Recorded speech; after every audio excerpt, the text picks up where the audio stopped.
আসসালামু আলাইকুম ওয়া রাহমাতুল্লাহি ওয়া বারাকাতুহু। প্রিয় দর্শক, এই যে গাছটি দেখছেন, এটি হচ্ছে তুলসী গাছ। এই তুলসী গাছ যাদের শরীরে সবসময়ের জন্য জ্বর জ্বর জ্বর জ্বর ভাব থাকে, জ্বর জ্বর অনর্গল জ্বর, কোনো কিছু ভালো লাগে না, শরীর ক্ষীণ আসতেছে, একেবারে জ্বর মোটে কমে না, তাদের জন্য এই টিপসটি দিলাম। তারা এটিকে ব্যবহার করুন, উপকৃত হন, ইনশাআল্লাহ। গাছে বেইমানি করে না, বহুত পরীক্ষিত জিনিস।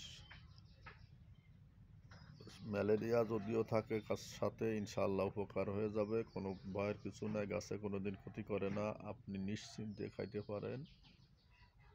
প্রত্যেক দিন সকালবেলা বাসি পেটে চা চামচের 3 থেকে 4 চামচ রস খালি পেটে খাবেন, ইনশাআল্লাহ। খাওয়ার আধা ঘন্টা পরে খাবার দাবার খাবেন।